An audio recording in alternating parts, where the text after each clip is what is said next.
Hello and welcome to another episode of the Canadian SME Small Business Podcast. I'm your host, Nidhi, thrilled to bring you insights from the forefront of small business innovation and resilience. Today, we will discuss the evolving landscape of cyber threats and the alarming rise in ransomware attacks and the responsible integration of AI into our defense mechanism. Joining us for this podcast is Ian Paterson, an esteemed entrepreneur and the CEO of Plurilock, a company at the cutting edge of cybersecurity solutions. Ian has led Plurilock through significant milestones, including its successful public listing and substantial revenue growth. With Ian's extensive experience and insights, we are set to unpack the complexities of cybersecurity and learn how businesses can stay one step ahead of potential threats. So, welcome to the podcast, Ian. How are you doing today? Thank you. It's a pleasure to be here. Uh, Ian, let's talk about and understand the cybersecurity threats. What are the most pressing cybersecurity threats facing small businesses today? It's interesting. 5 or 10 years ago, I would have answered that question differently. I would have said things like credit card scams or kind of more email directed threats, getting phishing emails or getting viruses through emails. I think now actually part of the problem is that the scope of the threats that are targeting businesses is so wide. Mhm. So absolutely, you still have concerns around credit card data. You still have concerns around getting fake emails with either phishing links or with attachments that contain malware. But you're also getting things like SMS scams. One of the Mm. most common attacks that I hear about actually getting perpetrated is a new employee joining a business. They promote it on LinkedIn. Employee is very excited, and that employee might get a text message to their phone saying, "Hey, it's the boss. I'm in a meeting. I need you to go out and buy $500 worth of gift cards. Don't worry, I'm going to reimburse you. Just take a picture of the credit card or of the PIN numbers." And like these types of attacks are so frequent. They happen so often. Whenever I'm giving a presentation to a large group, I always ask the question, how many of you have been victim of these types of attacks? And people are surprised when they look around and see how many hands get raised. So the answer to your question is the attacks are numerous. The Mhm. attacks are also increasing in capability and believability. And so businesses now no longer have the choice. They really must be on guard for these types of attacks because they're happening every day. So, can you give me or can you share a recent example where a proactive approach helped mitigate a potential threat? Well, just this past weekend, I was working with one of our larger enterprise organizations, and they received an email from somebody. They weren't really sure if it was real, if it was a scam, but in any case, this person identified themselves as a security researcher, and they claimed that the business had suffered a large data breach, and they Mm. offered a little bit of proof in the email itself, and they were asking for a bounty. So they use terminology. Bug bounties do exist. These are real programs that security teams run sometimes. But you're never really sure. If it's somebody new, they just come off the street, you don't know them. Is this real? Is this not real, etc. And so our team, we have a team of services individuals. It's called the Plurilock Critical Services Team. And they were very quickly, within the same day over the weekend, were able to identify that, in fact, this was not new information. What this person had done is they had taken old information that was already available on the dark web, and they had packaged it together in a new way. And the team was able to verify that the risk to the business actually was fairly low. There were a Mm. handful of user accounts that had their passwords reset as a result of this, but it was really being able to respond so quickly that we were able to reduce the risk to the business. Now, Mhm. the good news is that this business had a positive outcome. Mhm. Uh, but I think one of the challenges is that particularly small businesses don't necessarily have a go-to partner pre-identified. Who do you call when you get this email? Who do you call when something happens? And so really being able to have that proactive plan in place, know who you're going to call, know where you're going to get help so that when something suspicious does come in, you can act on it very quickly and get to the bottom of it. Had they left this business in this case might have Mhm. actually had a little bit of risk that could have spiraled into something else. Perhaps other bad guys could have gotten a hold of some of these accounts and done something nefarious. And so being able to respond quickly is critical to reducing risk. Thank you so much. Thanks for shedding light on that. And since we know like there is an increased risk of and a rise of ransomware right now that's going on, so why do you think there has been such an increase in ransomware attacks, and how vulnerable are small businesses to these kind of threats?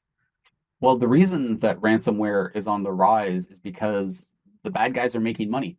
It's like any other business. When you make money, you reinvest that money and you do more of it. And so, because of the fact that ransomware has been a revenue driver for bad guys, I think that's a huge reason why the growth of ransomware has occurred over the last, really over the last couple of Mhm, years, but certainly over the last 5 years. Now, what's been interesting to watch is that on a year by year basis, in some cases, some years, I should say, law enforcement is very active and they're able to kind of stamp down and see some reduction in ransomware threats. But this year in particular has been certainly the first half of this year has been rife with ransomware that's occurred. So mhm, why is it happening? Well, the bad guys are making money. What can businesses do, and particularly small businesses who are in fact oftentimes more vulnerable than larger businesses? mhm, The things that you can do are you can keep your systems patched and up to date. You can buy and deploy security tools, whether that's monitoring, whether that's email filtering, whether that's having backups so that if something does happen, whether it's ransomware or some other potentially natural disaster, that you don't have all of your backups stored in one place. And again, going back to having that plan, if you do have something, if you do get notified, who can you call to hopefully respond in an appropriate amount of time? It is critical. mhm, And one of the things that we heard over the last couple of years is that small businesses would say, "Well, I'm just a retailer. I don't have anything the bad guys want. Therefore, I'm not a risk." They're going to go after bigger companies or companies that have more stuff to steal. And actually, the reality is every business has something that the ransomware guys want, which is money. Because mhm. ultimately the ransomware crews they're looking to disrupt businesses and hopefully getting paid to not disrupt businesses. So if you have a business, if you have financial assets, you Mhm. are a target of ransomware Yeah. operators. So I think it will be very right to say that understanding and preparing for these kind of attacks is very essential for business safety. Very true. And Yeah. there are resources. I mean, the good news is that there are great resources, particularly in Canada. The Canadian Centre for Cybersecurity is a publicly funded institution, and they provide great guidance Mhm, and regular guidance on what businesses should do. There are a number of standards that businesses can adhere to, which should reduce the risk that they are vulnerable to. One of the things that businesses may not be aware of is that your insurance provider I mean, they have an incentive, an economic incentive for you to not be hit by a cyber attack, and they can also provide resources, and in some cases, they'll provide guidance on what they want you as a business to do in order to either to maintain your insurance policies or potentially get a reduction in cost from those insurance mhm. policies.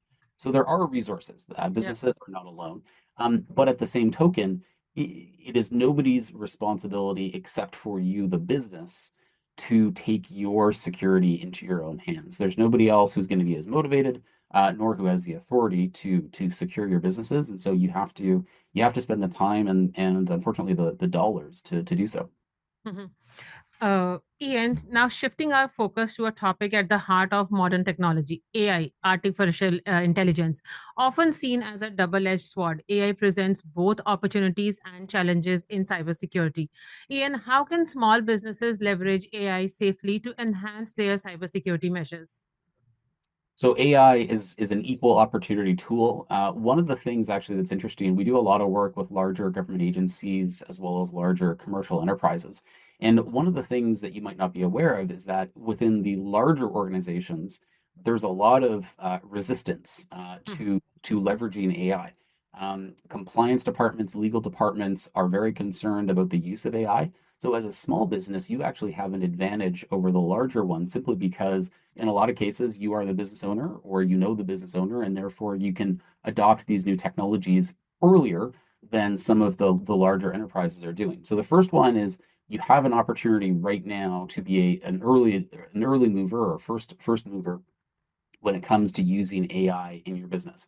Now, this can be for things like summarizing text or other what I would call basic use cases. You can also look at next gen security products. Typically, when you see a security product that has the term next gen beside it, like a next gen firewall or a next gen SIM system, generally that means that there is AI built into those products. So you could certainly use ChatGPT to help understand an error message or to help understand what a security log means. That's a great use case that exists today. You can also look at when you're making a new purchase of technology, you can look for the AI enabled products, which will have some of that technology built in already. And so you don't have to make two purchases. Mhm. We're seeing a lot of interest and demand for these next gen products, largely because there is a deficit of cybersecurity talent that exists. By some estimates, there are 4 million jobs unfilled today in cybersecurity. And so you don't have enough people to do everything you need to do. The only way Mhm. really to be able to combat the threats that are out there is you have to use automation and you have Yeah. to use AI.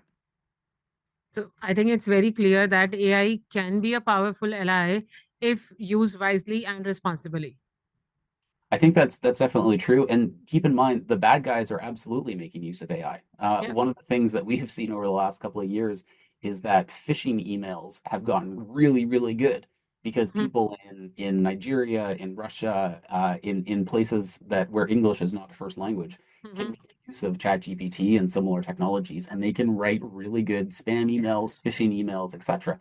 And so, it used to be 5 years ago, it was pretty easy to spot when somebody was a native English speaker or not. Now it's a lot harder. So bad Mhm. guys are already using AI. That's just Mhm. the reality. The question then is, are you as a business, are you going to keep pace with the bad Mhm. guys? Are you Yeah. also going to use AI? Or are you going to get left behind? And actually what we're seeing is that there's a gap. And the gap between what the bad guys are able to do and the good guys are able to do, the defenders, Mhm. is widening because of that AI adoption. Yeah, that's true. So, and just before we continue, let's connect on what we have just heard about AI in cybersecurity. For those of you who are tuning in, how could integrating AI into your security strategy change the way you protect your data and systems? Consider the potential of AI to not only defend but also enhance your operations. It's also about leveraging technology to stay one step ahead of the threats. Ian, let's talk about some of the personal experiences right now. So, you have had a unique journey in expanding Plurilock's reach. Could you share the story of how you overcame barriers to sell it in the Canadian market? So we're very proud to be headquartered in Canada. Myself, I am a Canadian, born and raised in Vancouver. Mhm. We took the strategy early on of selling from Canada into the United States. Market is 10 times the size. But typically American buyers typically are a little bit more aggressive, and they're okay to be first. In fact, they want to be number one. And so Mhm. buying from a new company is not as risky. And so we were very successful. We've seen with Plurilock, we grew revenues very quickly. Mhm. As an example, in 2020, we were doing roughly $500,000 in revenue. In Mhm. 2021, we were doing 36 million. 2022, 64 million. Last year, 2023, $70 million. The crux of it is most of that revenue is in the United States. And it's been Mhm. very difficult for us as a West Coast Canadian company to penetrate and get into the Canadian market. I spent many years shuttling back and forth between Vancouver and Ottawa. Mhm. And what we ended up having to do was we actually acquired a company that was already selling to the Canadian government in Ottawa, Mhm. and we've now been leveraging that to try and grow our presence. So it's been difficult for us, and but thankfully we've been steadfast and we've overcome the obstacles. Uh, Mhm. I don't think that many people would necessarily go buy a company to try and overcome those obstacles, but in any case, that's what we did. And And as a result, we're doing business with some of the most notable Canadian agencies, including the Department of National Defense and others who have very severe cybersecurity needs. Mhm. So, Ian, what lessons did you learn from that experience that could help like other entrepreneurs? I think the thing is to think creatively. If something is not working, if a particular strategy is not working, the important thing is to not give up, and you have to figure out alternative paths. And so you have to get creative. Again, in our case, we got creative through M&A and through acquisition. Mhm, Had that not been successful, we would have tried other techniques as well. But the key is perseverance, and part of our corporate values is the value of being tenacious. And mhm, certainly when it came to the Canadian market, we had to be tenacious, mhm. but we have been, and we're now enjoying the fruits of that as a result. Yeah. So I would say that your story is a testament to the persistence needed in entrepreneurship. Very Ian, true. Ian, as we look toward the horizon, the cybersecurity landscape never stands still. It's an ever evolving battleground. What emerging trends should small businesses be aware of as they plan their future in cybersecurity strategies? Well, I think we've already covered one, which is looking at artificial intelligence, trying to figure out how can you leverage the benefits of artificial intelligence while minimizing any risks or downsides. I think that's the first one. I don't think that's not a prediction per se. I think that's just the reality of where we sit today. There are other technologies that are on the horizon, 5G, 6G, Mhm, quantum safe cryptography. There are other new innovations that are going to come and they're going to disrupt the technology field. That's just a given. I think though that a lot of focus is paid to the exciting new sexy technologies that come out like mhm, generative AI and ChatGPT. The key though within cybersecurity is you cannot avoid the basics. And when I talk about the basics, I mean having strong authentication, a strong password, using multi-factor authentication, keeping your systems up to date and patched, um, conducting monitoring, educating your users on what a good email and a bad email looks like. These things are not replaceable by the next generation of generative AI. You mhm, have to do these basics. And the companies that do end up getting victimized by cybersecurity attacks are typically the ones who either haven't done or they have not done enough of those basics. So absolutely stay up to speed on the new innovations. That goes without saying, but you mhm, have to focus on the fundamentals because they're not going away. mhm. So I think it's very likely to say that staying ahead of trends is crucial for maintaining robust cybersecurity defenses. Staying ahead of trends, absolutely, while not forgetting about the foundations of Mhm. a good security practice. Absolutely. So, Ian, before we wrap up, could you offer a key piece of advice for our listeners who are navigating the complex cybersecurity landscape?